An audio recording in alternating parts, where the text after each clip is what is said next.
skirt is on.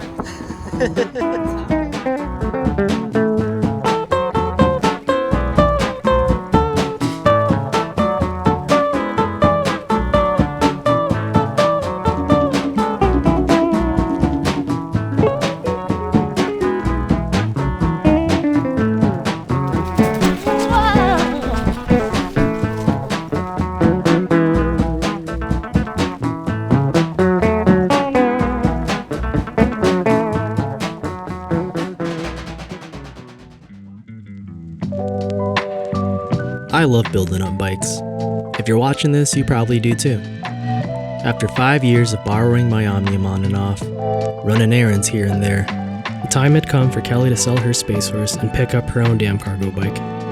We picked this thing up a year ago before Omnium pulled out of the States due to tariffs, so we got kinda lucky with the timing. But if we had to do it again, Omnium would still be the only choice. Since leaving bike shop life for a couple of years, seeking more lucrative money-making endeavors, all our bike builds have been put on the proverbial back burner. But now, with frame in hand, it was time for one last job. My builds usually go one of two ways. I plan methodically and pick out each part to really put together something special, pretty, or fast as shit. The other method is just to get the dang thing rolling ASAP using my parts bin or cheap used stuff. Whatever route I take, it's always rad seeing it all come together. Kelly went with a Mini Max, the medium length, and since she's always been a fan of the classic road bike look, a polished silver build was the move to match this copperhead colorway. To keep it budget friendly, I stripped the black anno from the headset and seat clamp and polished them myself. I used drain cleaner and a brush to strip it down. Then, gradually finer sandpaper before hitting the pieces with polishing compound and buffing bits for my drill. This was kind of a pain in the ass, and I would have rather picked up a silver headset from White Industries or something, but elbow grease and the polishing materials were a bit cheaper. And I think it turned out alright.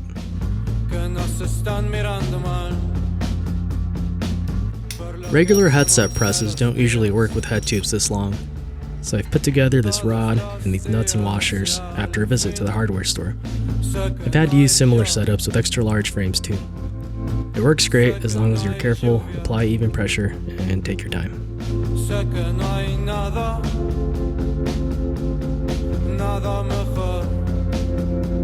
Kelly wanted the simplicity of a wide-range 1x drivetrain, so an 11-speed 11-51 cassette went onto a DT350 laced to a velocity blunt that I had built up for another project that never got completed. A 2.35 Ardent race held it all together nicely. In case you're wondering, yeah, you can totally inflate a tubeless tire with a Joe Blow floor pump if you carefully seat one whole side of the bead beforehand. A solid tape job, new or clean valve, and decent sealant is also a prerequisite. I had this Maxxis tire laying around, and even though it was within spec, I wasn't sure it would fit in the frame. Needless to say, I was stoked when there was plenty of clearance. Hell yeah. That's fucking sick. I found a 20-inch cliffhanger from Velocity's garage sale and a good deal on a shutter position dynamo hub on eBay. So after cutting the spokes, lacing it up, and dialing it in, a 2.2-inch Maxxis Holy Roller went on with a sealant-injected rubber tube. My sweet melon. The M5100 rear derailleur got thrown on quick before I started in on the crankset with the help of my assistant.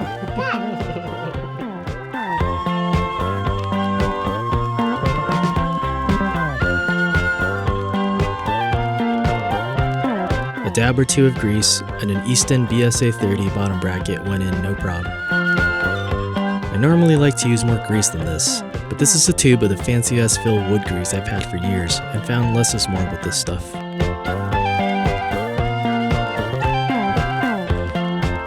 A set of matching Easton EA90 cranks with a race face 32-tooth steel cinched chainring got looped up before being slotted in.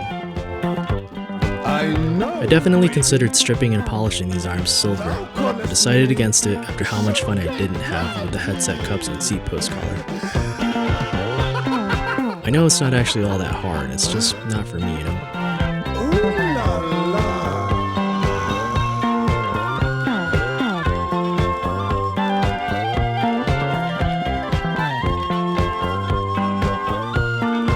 fix some bikes? Yeah.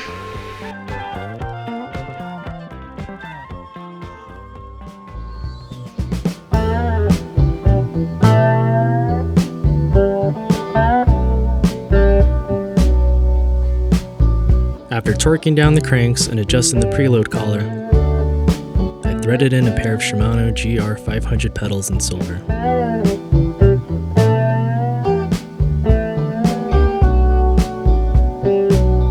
An Ergon SM women's saddle sat atop the Ritchie Classic seat post. Kelly had never quite liked the feel of my Celitalia flights or most other seats designed with only male anatomy in mind, so she was stoked when she tried this Ergon. I replaced as many black bits with silver bits when I easily could. Next up was putting a chain on it.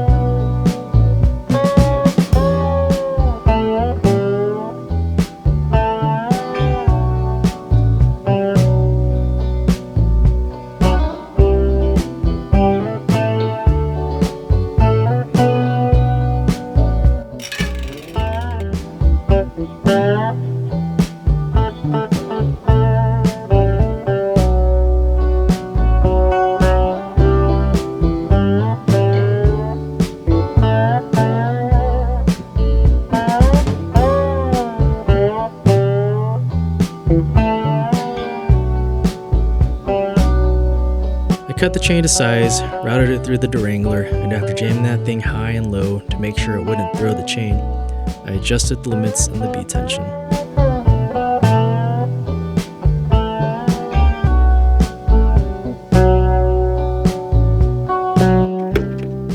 Next up was the steer tube. Since the Omnium has two head tubes, I prioritized the silver bits on the rear head tube with the hand-polished Omnium headset, and some White Industries headset spacers. Nobody makes them like White. I slapped on the Cane Creek GXE stem and attached the steering rod to the fork before moving on to the rack tilting brackets.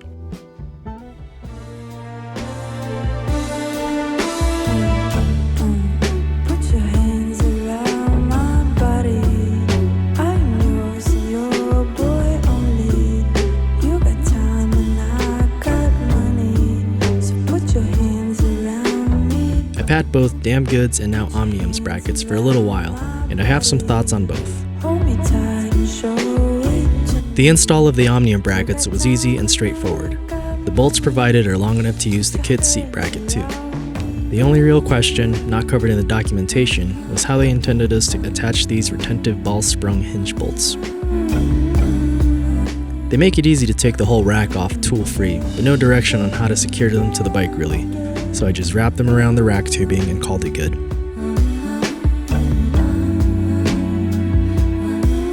So after bolting both sides of the base plates to the rack and the frame, you can secure them with the hinge bolts. Then adjust the quick release levers for a snug fit.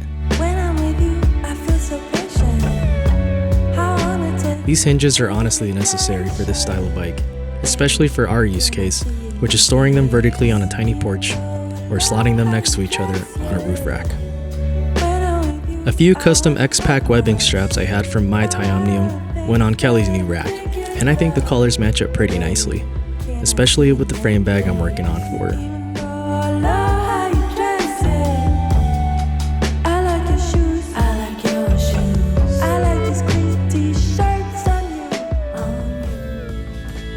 Based on my experience riding them on my old Electric Queen for a few years, and the shiny silveriness of it, Kelly went with the Ritchie Coyote bar to match the seat post. The angled hand position and upright approach should make for a very smooth flight with minimal turbulence expected.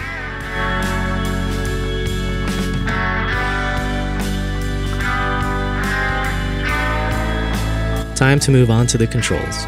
With levers installed and the shift housing routed, this thing is finally starting to look like a complete bike.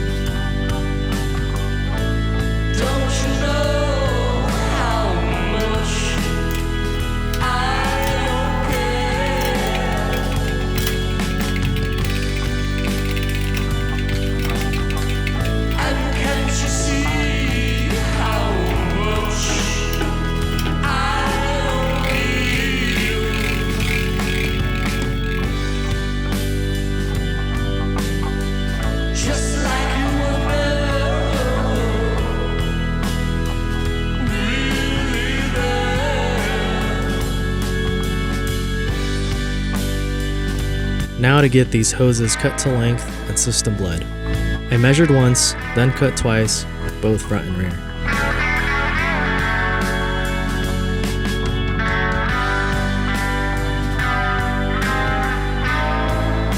This is one of my favorite parts of bike builds, making sure all the housing and brake lines meet up perfectly at your controls.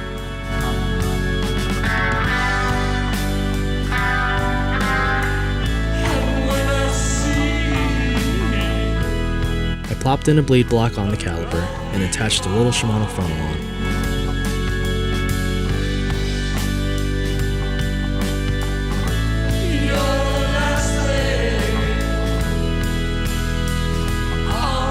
I actually remembered to slap this little rubber cover on before installing the hose into the lever.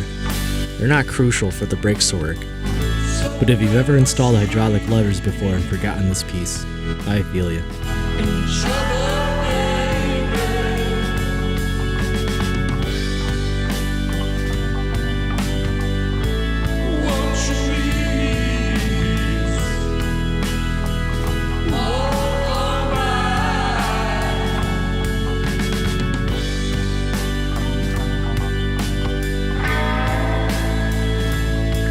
Once hooked up, oil preloaded, and bleed port cracked, I got to squeezing.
The last few steps would be to clean up the mineral fluid with some ISO, tidy up the housing with tiny zip ties, and double checking all the bolts, nuts, and clamps before taking this bad boy out for a test ride.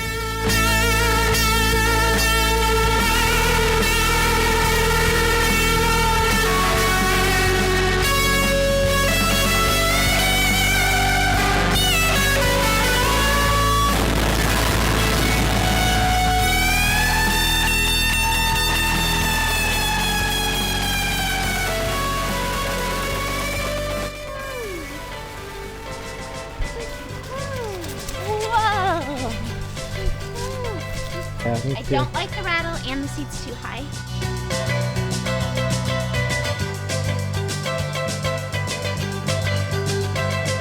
As mentioned in the beginning of this little internet documentary, these are harder to get in the US right now. Realistically, it's a small inconvenience, but sadly, a direct effect and troubling sign of some really weird times. You can still order them from Omnium directly from Europe, or make something else work for you. After all, the best cargo bike is the one that makes it easy for you to get where you want to go with the stuff and people you want to get there with. So as the ancient prophets once said, you don't need a cargo bike. Be the cargo bike. No es tan fácil entender ideas falsas. No es tan fácil.